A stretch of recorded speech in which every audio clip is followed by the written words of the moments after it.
I knew that if I got my day job out of the way and I was focusing my creative, time and energy on something that I just, again, had an incurable passion for and a desire to achieve, when you're singularly focused on it, it makes it a whole lot easier. Welcome to the RV Entrepreneur Podcast, the weekly show for nomads, work campers, RVers, and entrepreneurs looking to earn a living or build a business while enjoying the RV lifestyle. This week's host is Jim Nelson. Let's settle in and enjoy the RV Entrepreneur Podcast, brought to you by RV Life.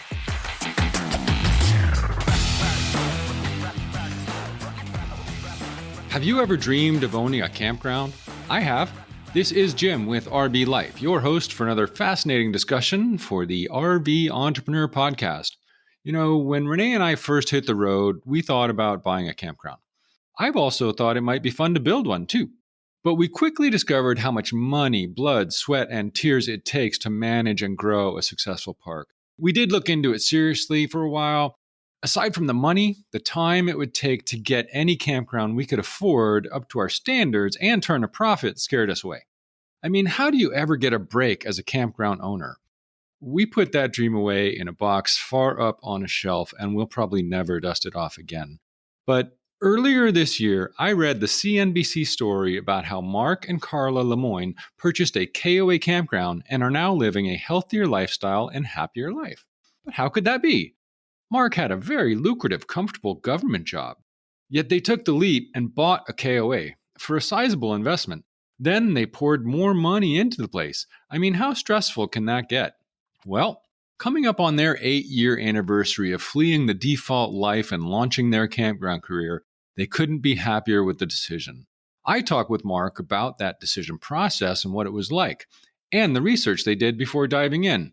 We discussed the importance of acknowledging your strengths and building the right team to foster success. Considering buying a campground versus building one? Yeah, we go there.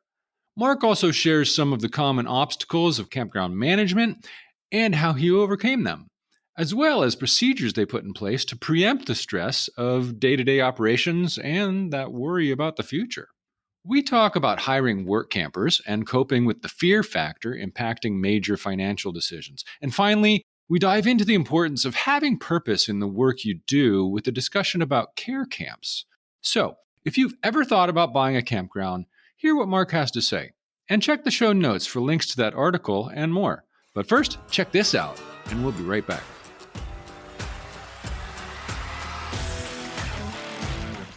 Ever found yourself lost in the middle of nowhere with no signal? With the RV Life app, that's a thing of the past. Enjoy reliable offline navigation, lane guidance, and turn-by-turn voice directions, ensuring you're always on the right path. Navigate the open road with ease and confidence. Visit rvlife.com to download the app today and start exploring without limits.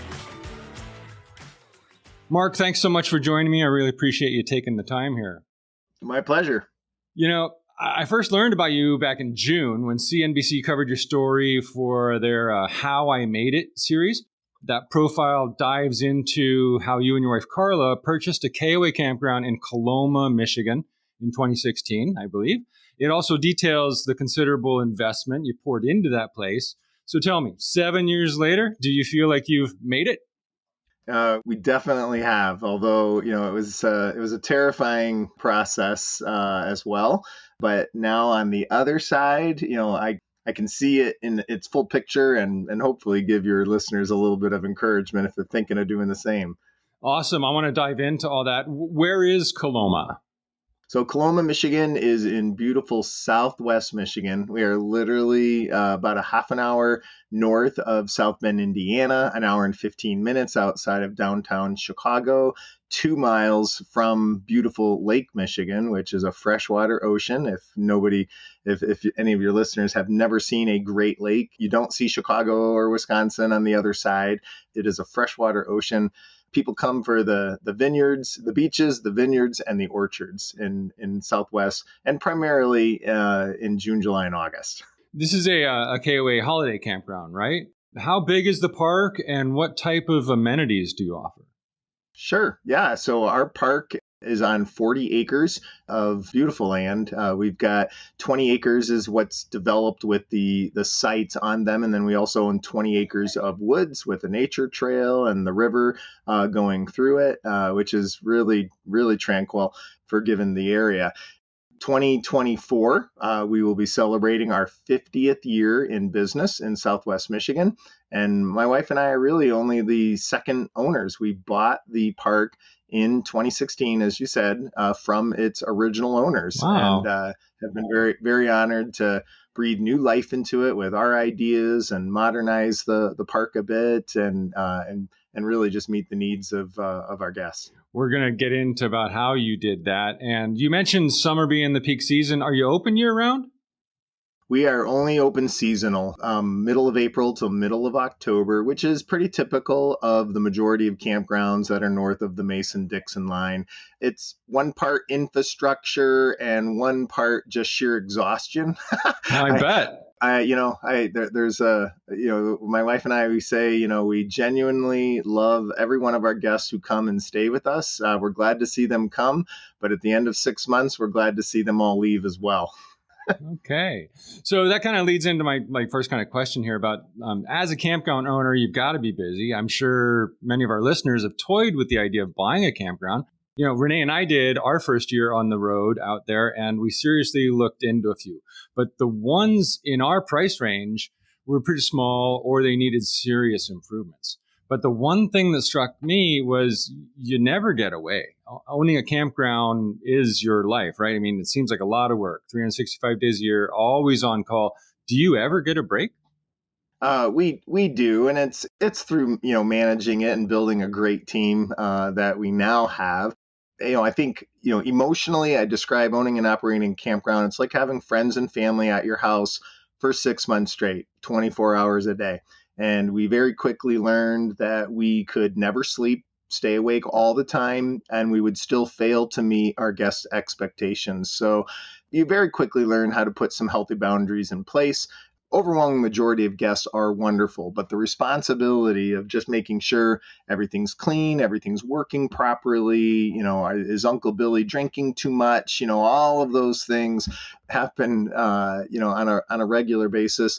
And when my wife and I bought the park, we inherited 3 staff members, 2 of whom were sisters in high school, and they were on vacation the first 2 weeks that we actually owned the park. So that was like, what do you mean you're gone? But it was a planned vacation. But with our 3 kids and the 2 of us, we essentially started, running our park with 8 employees, and the majority of which are, part-time and seasonal at that. Today, we have now during our peak season upwards of 24 staff, Wow. and that includes 2 full-time managers, which we also employ year-round as well.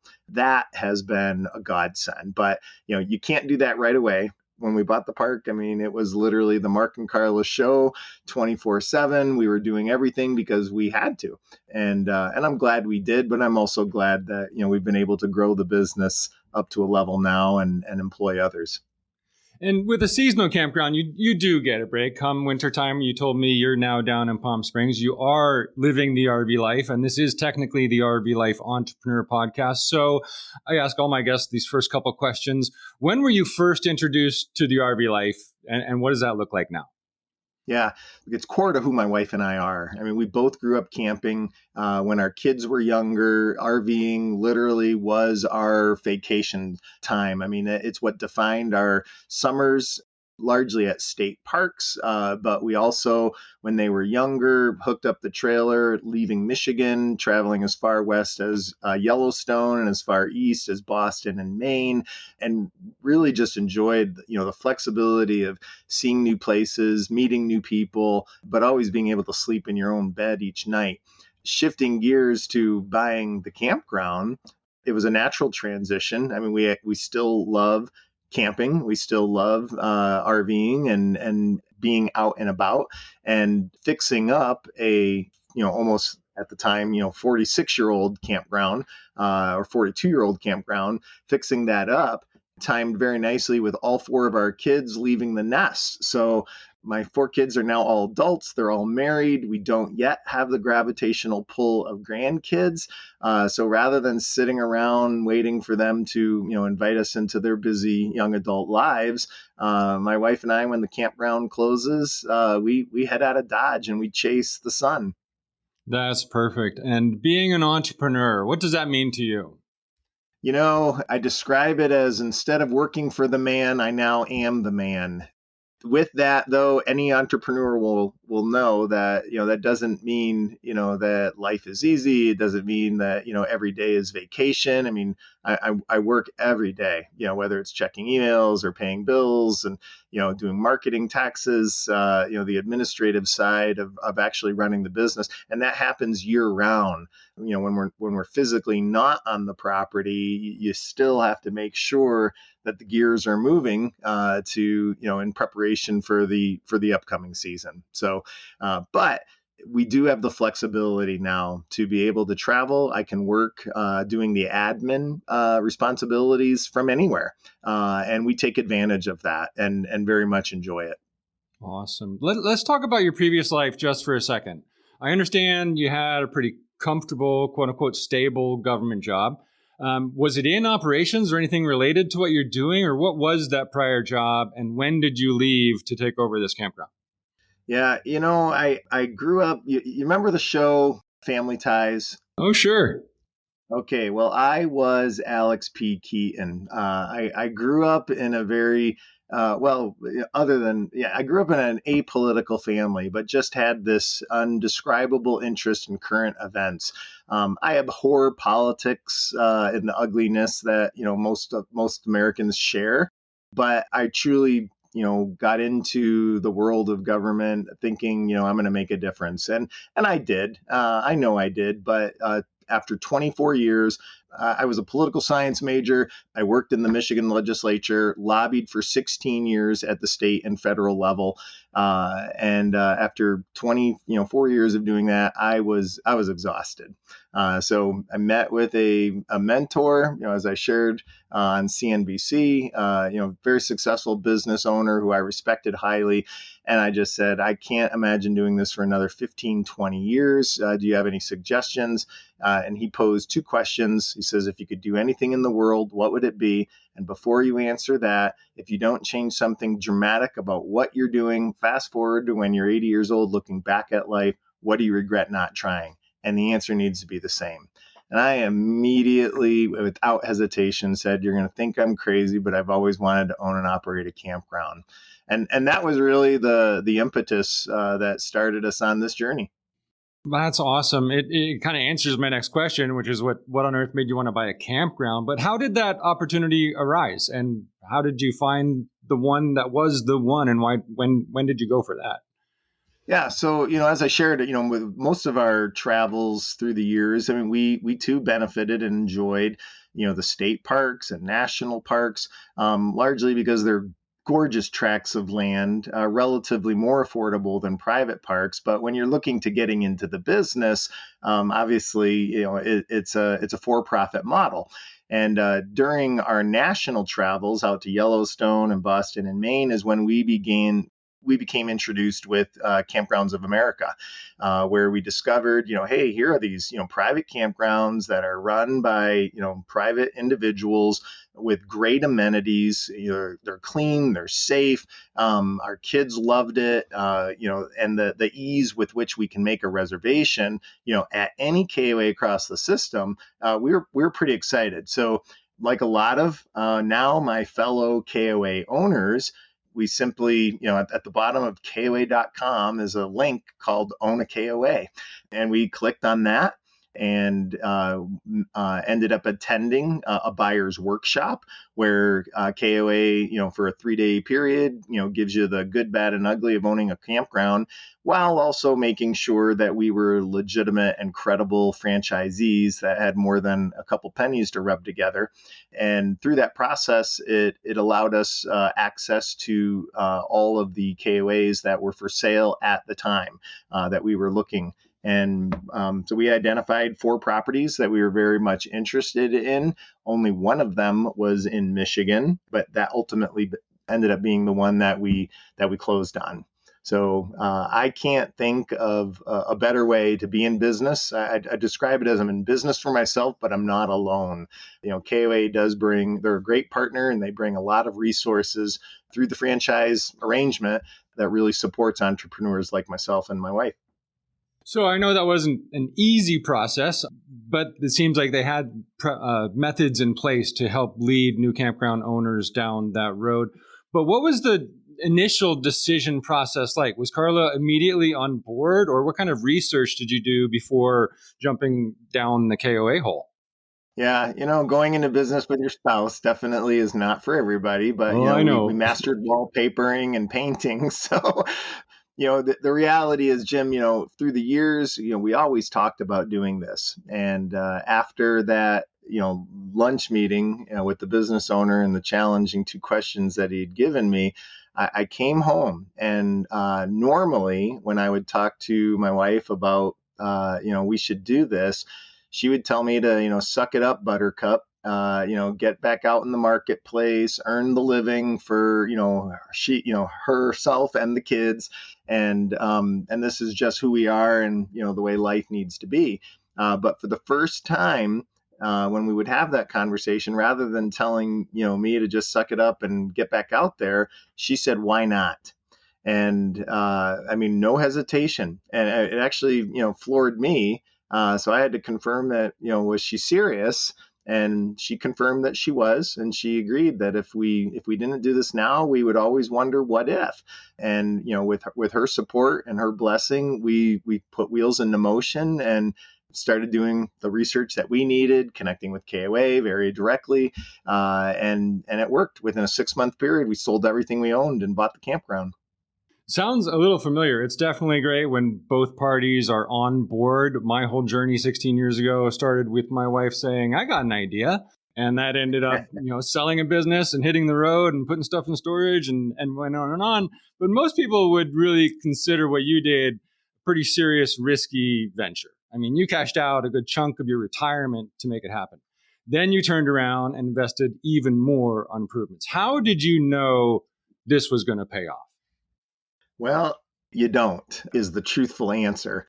But I knew that if I got my day job out of the way, and I was focusing my creative, time and energy on something that I just, again, had an incurable passion for and a desire to achieve, when you're singularly focused on it, it makes it a whole lot easier. It's when people think that, well, I'm going to keep my job because that represents security to me, but I'm going to dabble with this business thing on the side. Some people make it that way, but that wasn't the path we were going to take. I mean, we needed to burn the ships and chips all in, make it work. And it did. And you learn a lot. You don't need to know everything starting out of the gate. What I also very quickly learned is that, I'm not very good at plumbing. I'm not very good at electrical work. I'm not very good at carpentry. But there are a lot of very talented people who are, and I'm glad and happy to pay them to do their jobs well, while I focus on other things that I do exceedingly well. And then in the mix, everything comes together. So let's fast forward just a bit to about the time the CNBC article came out. They mentioned how they got into numbers, and we don't need to go there, but they mentioned you were making considerably less than your previous income, but that you were happier. And I can totally relate to that. I mean, Renee and I immediately started making much less, but we found a purpose and we had better feeling about what we were doing. But when it comes to feeling happier after this big, scary thing you took on, was that immediately the case, or did it take some time to start feeling totally comfortable after making this leap? I would say it definitely took some time. The first probably 6 months to a year, I questioned whether or not we had made the worst decision of our lives. But the outdoor hospitality is a little bit unique in that as a business owner, I'm living right on property. So I don't have a home separate from my business.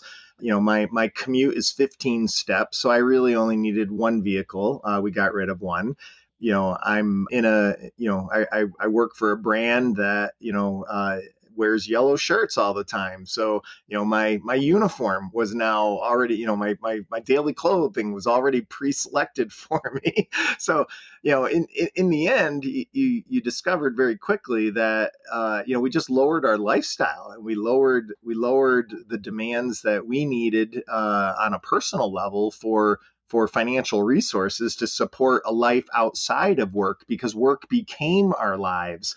And yeah, so in one hand, there's definitely an element there. Now living in an RV, we're able to travel the country. The tax code supports a lot of the activity that we're still doing on the road as legitimate business expenses. We don't abuse that. We definitely still have personal expenses, but we can and we do leverage those opportunities as well. Again, running some lifestyle expenses through the business, because that's what we're doing now from the road. Are you ready to elevate your RVing adventures? With RV Life Pro, you're not just getting a service, you're gaining a reliable companion for your journey. From planning your trips with precision to navigating with confidence, and even connecting with a vibrant community of fellow RV enthusiasts, RV Life Pro is your all-in-one solution. Don't just dream about the perfect adventure, live it. Visit rvlife.com today and discover how RV Life can enhance your RVing experience. You mentioned lifestyle there a couple times, and back to that article, we'll get the link in the show notes, but Karla mentioned about as owning your own business, it's a healthier lifestyle. She's quoted as saying, "As our own bosses, you create stress and manage stress." So what are some of the ways you both manage the stress of daily operations and about the future of this thing? Yeah, I think it really goes back to, the first and foremost, the development of the team. A lot of campground owners really just, they think that the only way to get anything done is to do everything themselves. And Karla and I took very much a different approach. One, we know that we're not gifted in all areas. And number two, we know we don't want to have to do everything. So as we grew the business, we began to leverage the work camper model. And I know, you and your wife participated in that. That's invaluable. When we discovered that our business and our dream linked very directly with other individuals who, for whatever reason, chose not to buy a campground, but still enjoy traveling and exchanging some of their time in a particular area for some work at a campground, we got pretty excited about that. So now, more than half of our team are work campers. And we're blessed that many of them come back year after year, so we don't have to retrain them. They know the campground, they know our guests, they know the drill, and there's trust and reliance, that is built mutually between us. But we're still recruit new work campers each year, and then the balance is typically high school and college kids that come from the local area. And we could choose to do everything ourselves, pocket a little bit more money, but I'm happy to, exchange my sanity with a little bit of higher labor costs. And we've done that very intentionally. But I think all in all, it really boils down to just, knowing your skill set and looking and knowing what you're looking to get out of the business, and being purposeful about just creating the structure to make that happen. Yeah, having the right team can certainly help things out when it comes to stress. But when it comes to processes or principles of operating a campground in particular, have you put anything in place to kind of preempt the stress? Like, are there common obstacles you've identified with owning a campground? And what have you done to prepare for those? Yeah, in addition to building the team in terms of human resources, we've also been very intentional about systemizing everything from, how do we clean sites to, how are things stocked, our cafe operations, minimizing the variation of products that you would have in your store, so that everything works the same. And then even in the park, we have one kind of picnic table on every single site. We don't have a mismatching of furniture. All of the chairs are the same. All of the fire pits are uniform.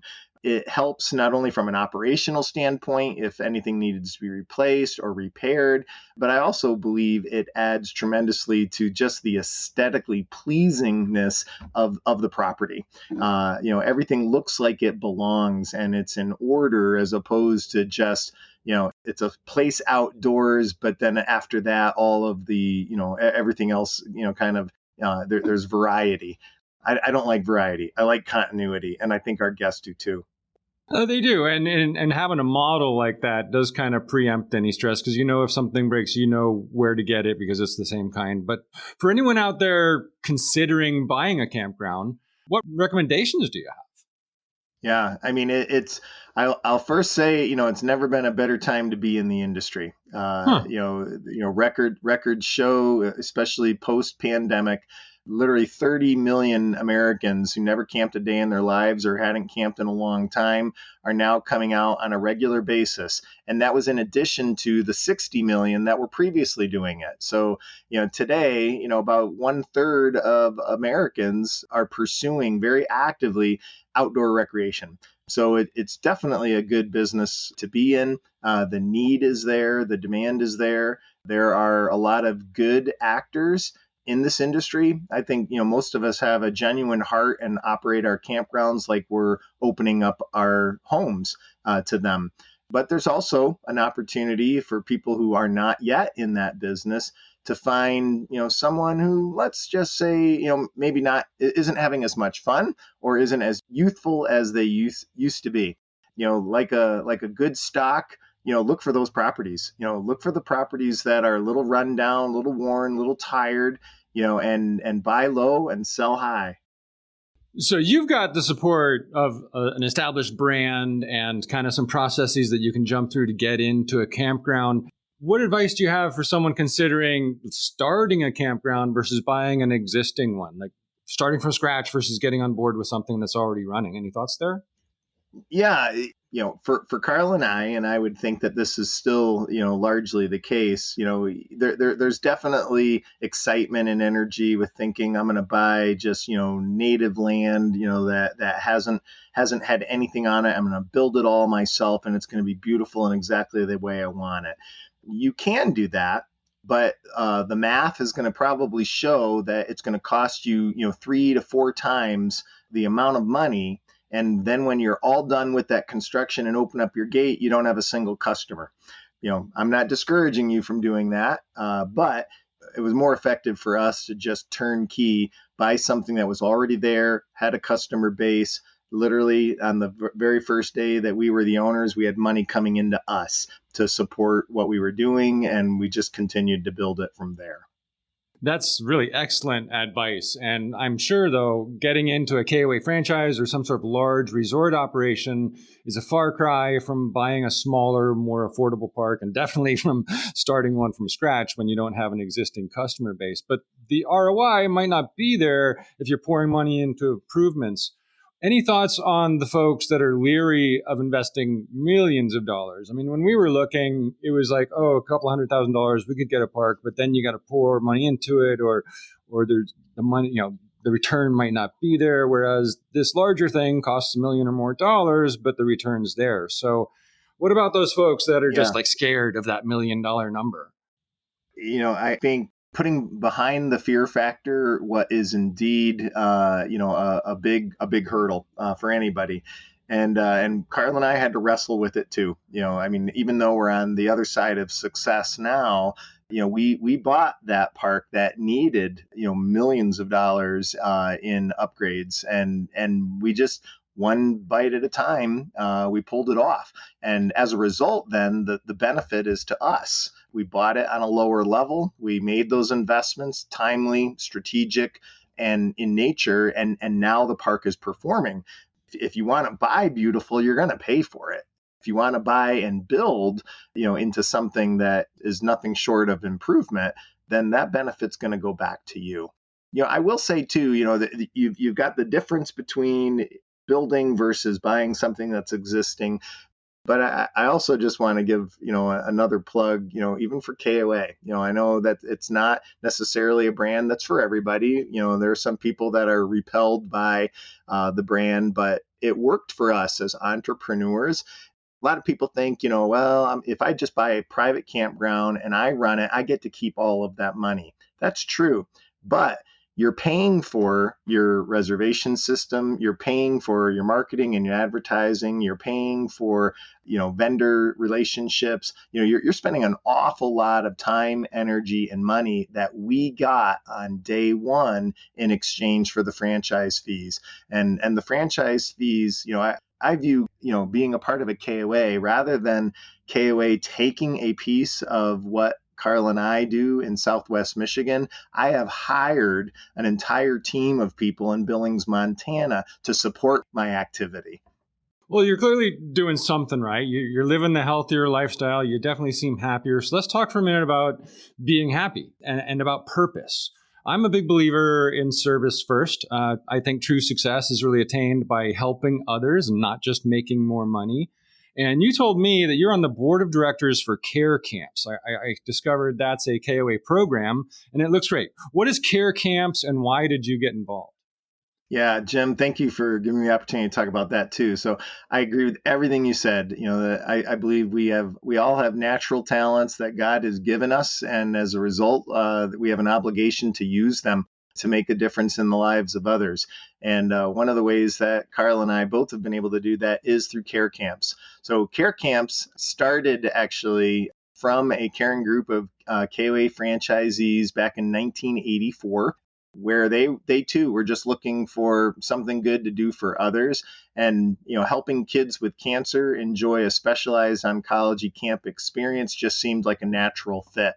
Well, through the years, Care Camps has grown both within KOA as well as now very intentionally moving outside. About 5 years ago, we were very purposeful about reaching out and making intentional connections with the RV manufacturing industry, and we have great partners now throughout Elkhart, Indiana, Thor, Forest River, Patrick Industries. These are all organizations that build RVs, supply RVs, and are also equally passionate. And Care Camps now is its standalone, separate 501c3. So even though we're very rooted in KOA and have that as our history, we're not linked only to KOA. So there's a lot of brands too that have begun to support us outside of KOA, and even now moving beyond the outdoor hospitality industry as a whole.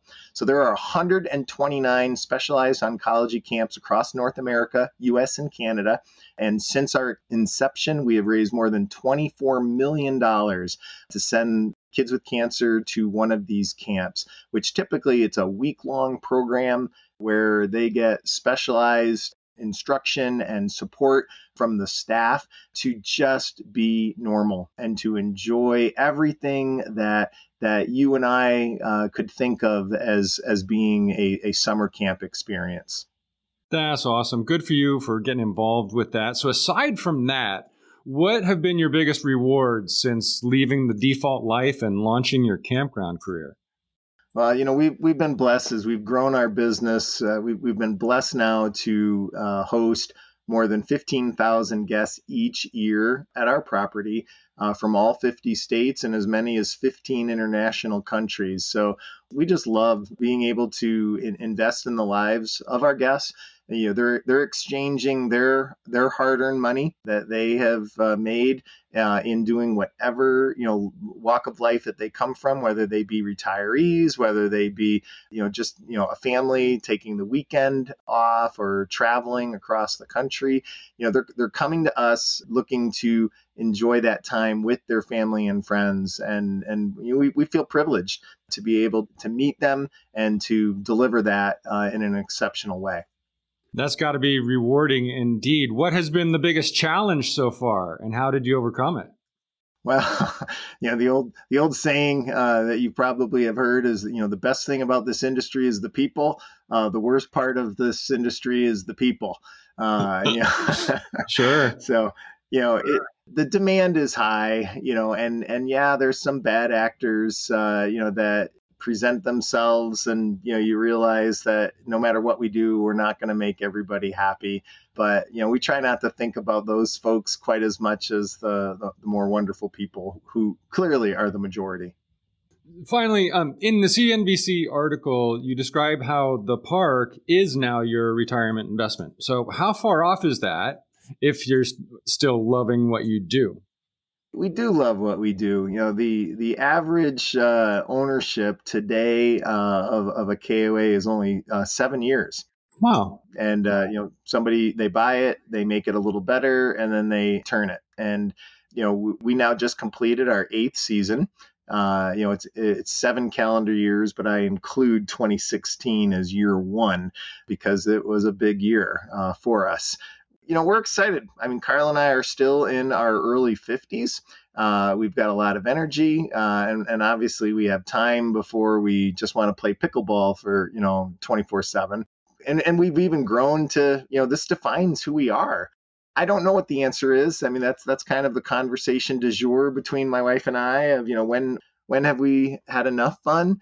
But I think probably as grandkids begin to come into the picture, that might begin to, pull our heartstrings to different geographical areas of the country where we might not want to be, spending it all in Michigan during the summer months. But we'll see. I mean, that's a great question. We talk about it all the time, and we believe that, God will lead us when that time comes.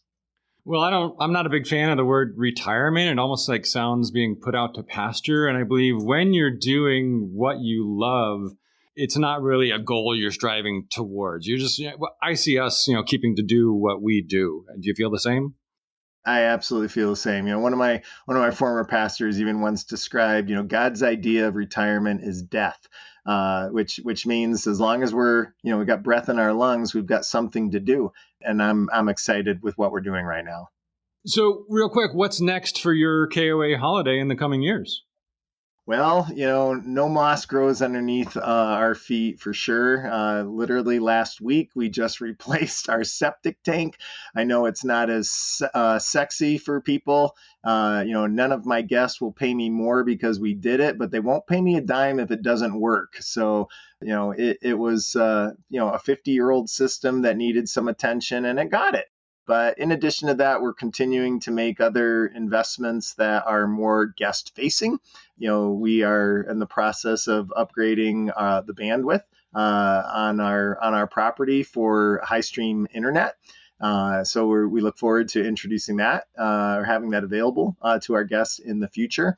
And we're even going to take some existing sites and convert them into something even better. And I'll wait on that announcement. Okay. But more to come. All right. So anyone listening, I hope they can get through Coloma, visit the St. Joseph KOA holiday. Is there anything else you'd like to share? Yeah, no, I think, we'd be honored to have any of your listeners, come by, and I'd be happy to talk with them even more. For more information, they can always find us online at stjosephkoa.com. Thanks so much for that. We'll get all these links in the show notes. And like I said, I really appreciate your time. I'm sure you're busy and you have to either go deal with a team member or a client or something that might have broken. So thanks again, Mark. No worries. Thanks a lot, Jim. Really appreciate being here with you. Mark and Karla are clearly doing something right. I totally relate with being happier and having a greater sense of purpose while making less money than we used to. Much less. See what they've done at koa.com/campgrounds/Coloma. Stay a while if you're passing through and let Mark know you heard him on The RV Entrepreneur. This podcast is the primary feature you'll find to fuel your nomadic venture, along with our annual gatherings, active community group, and more resources at therventrepreneur.com.